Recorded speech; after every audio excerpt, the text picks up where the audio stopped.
This is the 10th and the final video of the short course Effective Data Collection. On the previous video, we did look part 1 of the conclusion, whereby we looked at designing a great survey and piloting.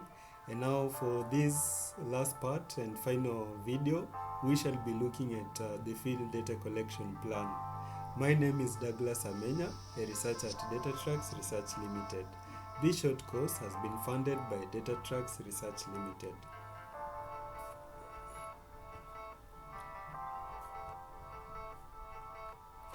Once you have created a great survey, you need to deploy it in the field. Field data collection is a complex process that often requires a lot of time, money, and people. Deploying your survey in the field effectively will not only help save the resources, but also it will make your data more reliable. This plan covers some 5 steps required to deploy a survey in the field. The process of deploying a survey in the field is known as a field plan. Step 1, identify your resources. The first step of creating a field plan is to estimate the resources you have for your project. The main resources to consider are budget and time. Budget and time will determine how many responses you should collect, how many surveyors you should recruit, and how much you should spend on resources like devices, documents, projectors, refreshments, training, logistics, salaries, and even more. Your scope of work will help you determine the budget and time available for your project. The scope of work is a formal document that describes the work activities, deliverables, timelines, and milestones, pricing, quality requirements, governance terms, and also conditions. The scope of work should also outline all the parties involved in the project, the budget, and also the timelines. Step 2. Recruit your field staff. Your field staff are crucial. They are the eyes and ears on the field, as well as the people collecting every piece of data. That is why it is vital to find reliable and trustworthy field staff. Before recruiting field staff, it is important to consider their responsibilities. What should they know in advance? How will they be trained? Who will collect the data? Who will be responsible for monitoring the data collection process? Once you answer these questions, you will be a step closer to hiring a great team of field staff. Next, you must create a fixed hierarchy. Creating a fixed hierarchy ensures that a clear reporting and management system is in place, project timelines are being met, and field staff are supported at every step of data collection. The most common hierarchy uses 3 types of people. That is the field managers, the monitors, and also the surveyors.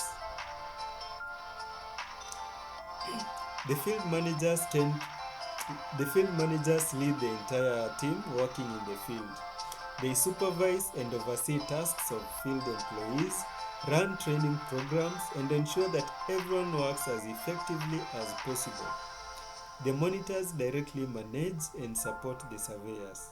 It is usually best to recruit 1 monitor for every 10 surveyors. Surveyors collect data from the field by directly interacting with the sample population and recording survey responses. The last step is to recruit field staff at all levels. When recruiting field staff, consider the following 4 factors. That is the education qualifications, ability to handle technology, the previous experience, and also the willingness to learn new things. Step 3, it is to create a plan.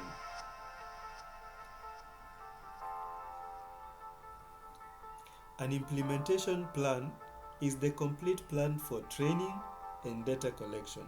Having a plan ensures that everyone is on the same page, which makes data collection go more smoothly.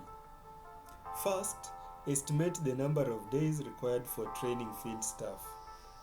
Ideally, you should not train more than 50 people in one room at one time.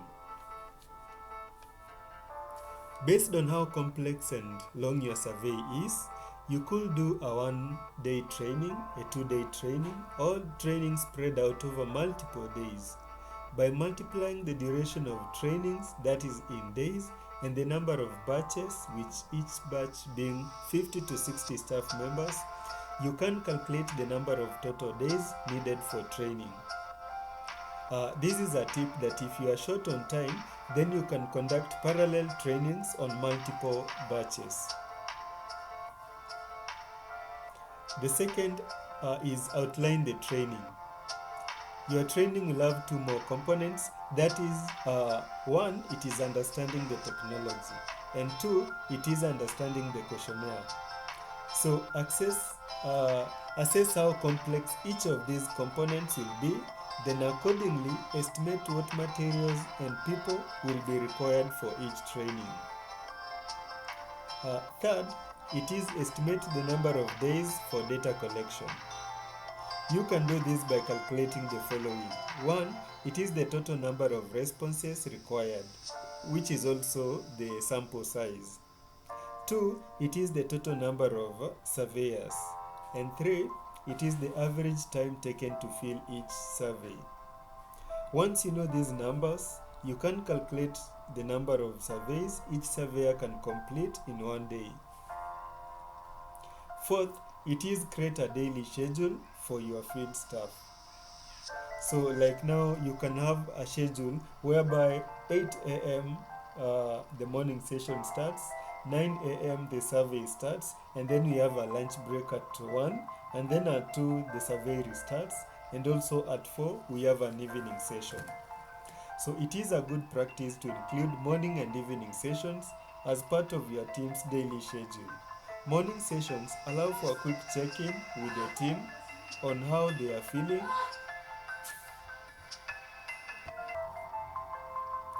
their goals for the day, and the progress of the project.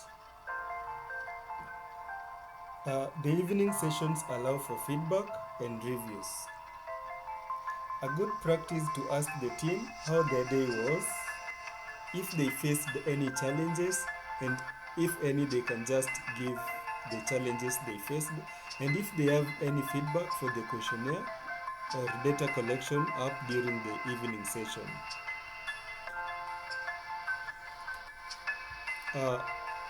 Step 4, train the field staff. After creating an implementation plan, you need to prepare for and conduct trainings for your staff.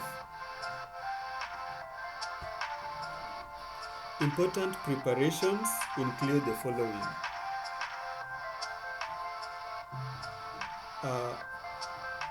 Phones, tablets should be procured and given to the field staff.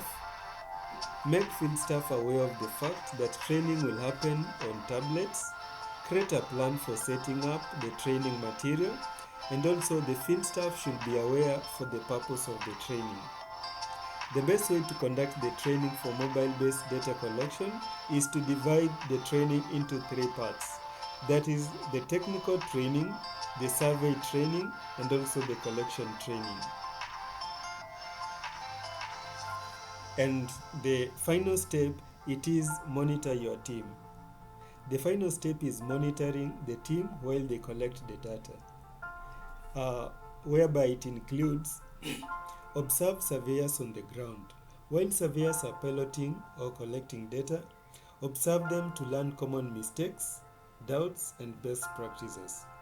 Monitor the data that is being collected. Regularly monitor the data that is coming in to check for any inconsistencies or problems. Take feedback from your surveyors. Take feedback on their experience if they are facing any challenges or if they require any additional resources. Also, give feedback to the surveyors. Give constructive criticism to surveyors as you observe them on the ground. Do not be mean, be specific, and be sure to explain the rationale behind your feedback and how each person can improve. Uh, this brings us to the end of this short course, and we are grateful for choosing to take part in this short course. Thank you for choosing us. We will be glad to get your feedback through our email and also our phone numbers, which are given in the screen. Now, give us feedback and help us improve. Our next short course, we are going to do data analysis with advanced Excel, SPSS, Stata, uh, business intelligence tools, Power BI, and Vivo for qualitative analysis, R, Minitab, and Python. Hoping to see you there very soon. Bye.